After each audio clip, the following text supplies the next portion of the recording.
Hello. If you're watching this, you're probably thinking of buying one of my courses. And you're probably thinking, well, if I go on YouTube, I can get it for free.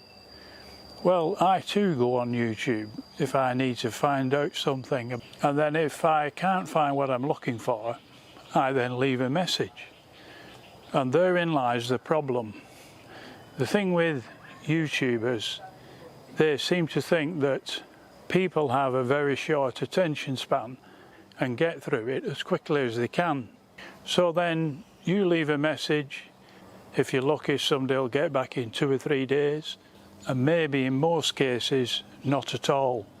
When I make a video, I ask myself one question and I say, is there anything I can include in this that will help people understand it better? And the answer is always yes.